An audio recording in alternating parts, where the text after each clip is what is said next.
Sheila, share a little bit about yourself and who Theo is. Well, Theo came through to me after a near-death experience in 1969. I had pulmonary embolus after the birth of a child, and both of my lungs were full of fluid, non-functional. I felt as if I had an elephant sitting on my chest. I couldn't breathe. And my family was being prepared for my death. And I was in intensive care, wide awake, going, hey, God, give me a job. Because I knew if I closed my eyes, I probably would not open them again. So I just, like a mantra, I kept saying, please, God, give me a job. I want to stay on the planet. And I noted the room became extremely bright, as if the sun itself had risen in the room. And I noticed a movement at the end of my bed, and when I looked at the end of my bed, Jesus was standing there. And I was like, wow. And it's just as clear to me today as it was 43 years ago. And I just was like overwhelmed and mesmerized by his eyes. They were so hypnotic to me. I was just staring at him, and he had a garment, a natural garment on with long sleeves, and he took his arms and he crossed them like this inside the sleeves. And when he did that, he looked at me and smiled. And then I felt as if the top of my head, my crown chakra, opened up, and that warm honey had been poured in, because I just felt this extreme warmth go down inside my body. And when that happened, I heard a distinct male voice in my inner mind hearing, not external as we hear each other, but in my inner mind, a male voice say, remember, my child, you are loved. And this warmth went through my body, and it could have been hours, it could have been seconds, it could have been, it was out of time. And I just felt my whole body relax. And as this warmth went through the trunk of my body, I felt as if I could take a deep breath. And then I started getting better, to the surprise of the doctors. And a month later, I was strong to go home. And then 6 months later, I had all this psychic phenomena happening to me, through me, internally, externally. And I could do automatic writing. I had clairaudience, which was the inner mind hearing. And then I tranced spontaneously and became the direct voice for the angels, the angels known as Theo. So I think a little piece of that I got out of that story too is, and you were referring to it as well, is that we all have this capacity within us.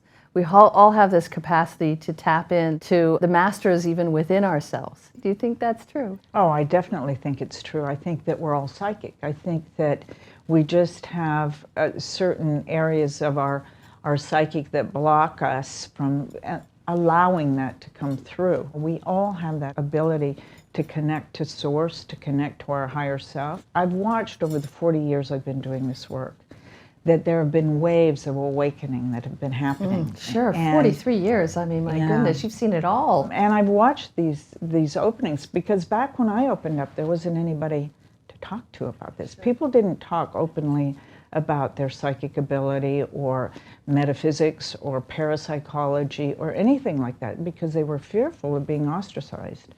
So over the years that I've been doing this, it's been exciting to watch this tremendous opening that has occurred. Like Theo talks about the third dimension being our physical reality, the fourth being our spiritual awakening, and now we're fully implemented in the fifth dimensionary energy, which is the recognition that we are all masters, and the ability to us as a human species to really become that.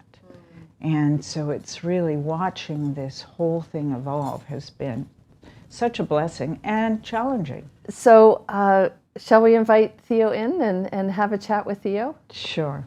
It takes just a moment. I'll close my eyes and allow that to happen. And okay, and will the audience feel an energy shift, or will they receive anything as Theo comes in? It's quite possible. Okay. Quite possible, because we hear quite often that people do feel physical sensations or the energy that they're experiencing it as well. So here we go.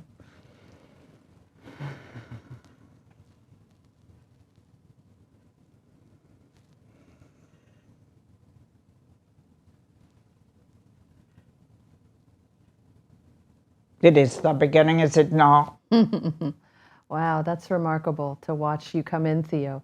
So thank you for joining us. We're delighted to have you here speaking to our audience about these times.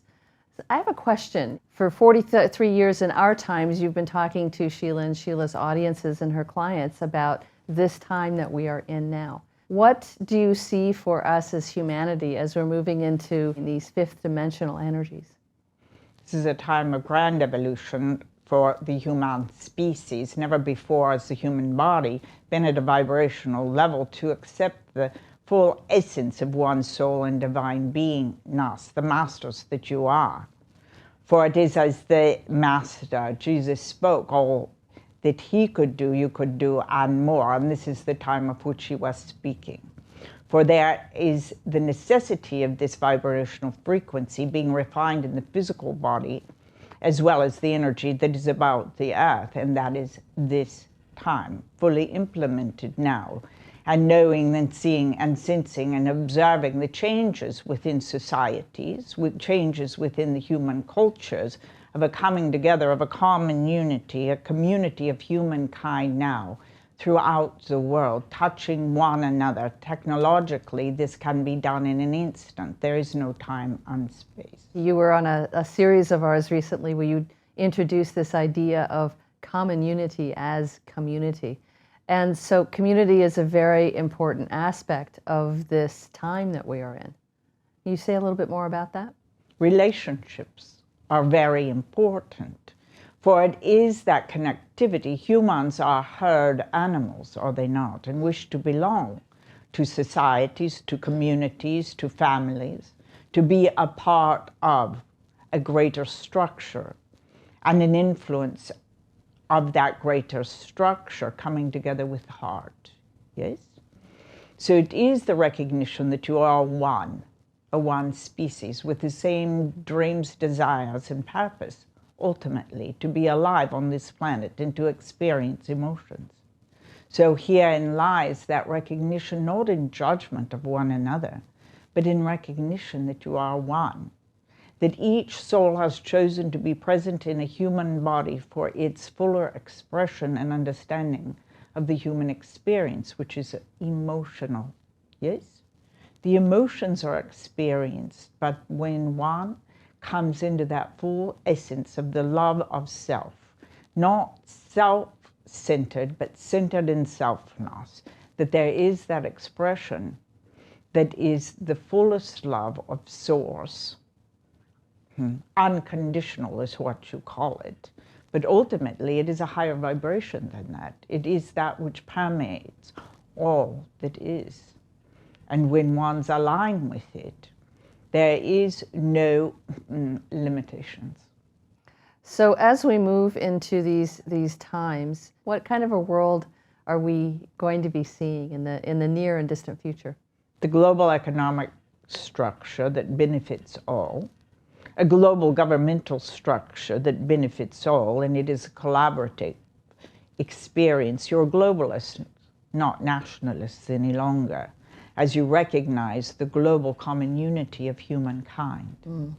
And your technological advances bring that to fruition.